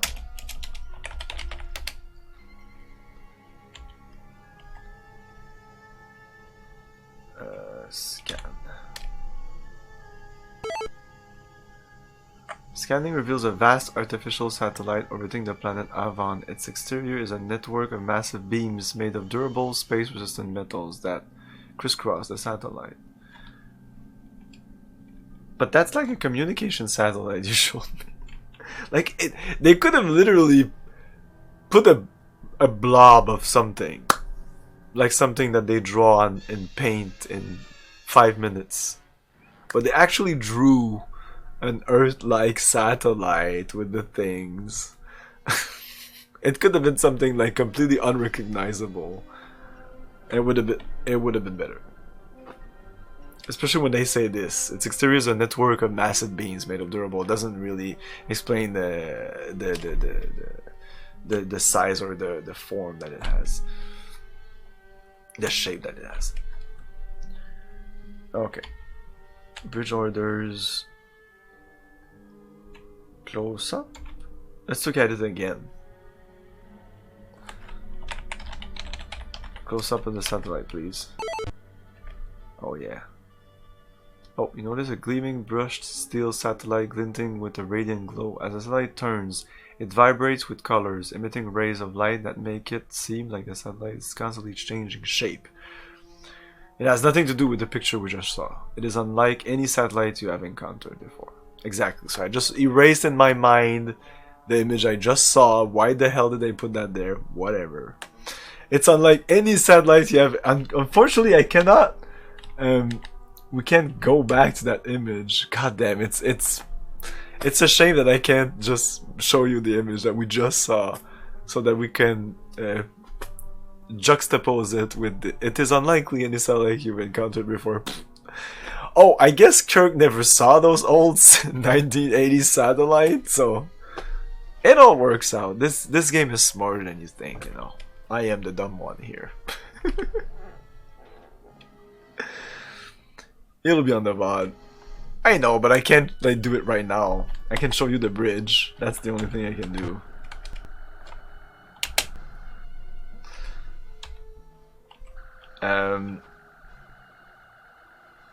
So what else can we do here? F6, bridge orders, close up, open alien frequency. No, Spock is gonna say it's Uhura's job. But look, if I'm on the bridge and I say open alien frequency, do you think Spock's gonna be like, hey, talking to me? Like, I think Uhura understands that. Like, I don't think Kirk actually says like always the name.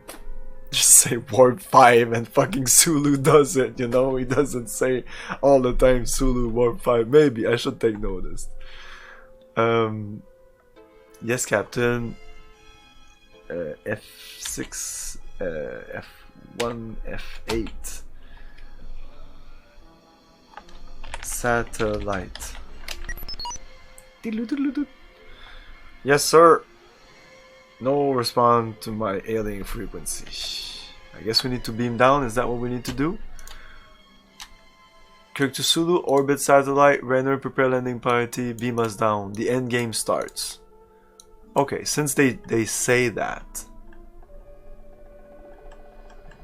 And there's actually one page left, and we just did one page. The rest of this game will be next time, boys and girls. I'm sorry if this was a short stream, but this game isn't that super interesting, and I'm getting bored very quickly. So I'm sure you understand. We'll be playing more of this on Thursday. I don't want to finish it. I still want to give it a shot. Those last couple of sequence of commands look interesting, so I'm interested in seeing what will come of it. Tomorrow we're continuing Might and Magic 7, which is freaking awesome. By the way, I've never played the Might and Magic series until 3 years ago. I started with Might and Magic 3. Well, that's not correct. I had played Might and Magic 3, 4, 5, 6, and 7 in terms of the demo. Like 6, 7 with the demos, but 3, 4, 5 about like 1 hour or 2 in the game. But I had never really taken the chance, like delving into those games. I'm not really into dungeon crawling. But those games are so good, they're underrated, okay? I know people say, oh no, Might and Magic is not underrated, they're classic. People, no, I'm telling you, they're underrated, okay? Fuck wizardry, fuck, I like Lens of Lore, but no, it has nothing on. I guess Lens of Lore is more like Eye of the Beholder, but no, Might and Magic. Might and fucking Magic. I never got past Emerald Island back in the 90s. Do it again. Try it again. I sucked at this game back then, but now, I mean, I understand fully how to. Well, if you start back at 3, since they incrementally add features throughout these games, because they're essentially all the same game, they all work the same way, which I really like. It's not like Final Fantasy, which they reinvent the wheel each time, sometimes. I'm much better when they do, like the old Final Fantasy, they were just adding a little bit of features each one instead of redoing a completely different game each time. I much prefer that. Like this is a good example. You take Kobayashi Alternative, you say, okay, we're gonna add some stuff at the bottom there. We're gonna make more verbal, more scripting stuff, which is nice. But what I do not like it's too scripted, it's too linear. So a middle ground between these two games would actually be better.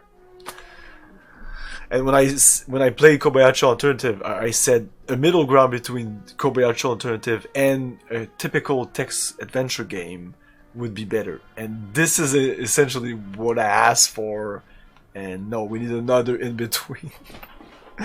we went there, but I need to go in there. I don't know. I know there's a mod for the 3, but that's just too big. Those games are already big enough. Might and Magic 6 was huge. 7 looks much better. It's not like in Might and Magic 6, I didn't like it. It's a good game, but it's hordes and hordes of creatures, and I don't like that. I like battles, but it it was too much. Like bang, bang, bang, bang. You're just typing like just Q, Q, Q, or E, or I mean, you're not doing much. You're just boop, boop, boop, boop, boop, boop, boop, until everybody's dead. It felt like I was just tapping a button a lot. The rest of the game was nice, like exploring the level design. I love the dungeons in Might and Magic. Oh my god! And on top of that, I'm not even a dungeon crawler guy, but the dungeons are great. And you have an overworld, which I love. I love overworlds in any games. Exploring the overworld, going from town to town, that's usually my best part. That's why I love Baldur's Gate 1 so much. Lots of overworld, not so much dungeons. But when there is dungeons in Baldur's Gate, they're great though. But I do appreciate having a big overworld that I can explore and not just tiny areas. Like Icewind Dale was kind of lacklusting on those. Like you had a tiny area and then you have a cave to enter and then boom, the dungeon. But that area where the cave is could have been bigger. Do a couple, put some people there, put some quests. And when I say quest, it can be just a cool item. It can be just an encounter, a cool encounter with a character. Anyways, Might and Magic 2 7 tomorrow, and I'll be able to play some Cyberpunk before that. And Thursday we're gonna continue this, finish this on Thursday.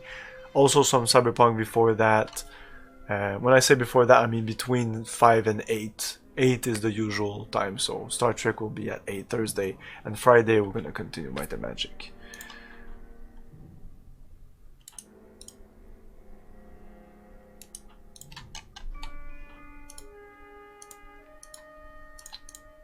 Okay, let's raid Erxina. Thanks everyone for watching.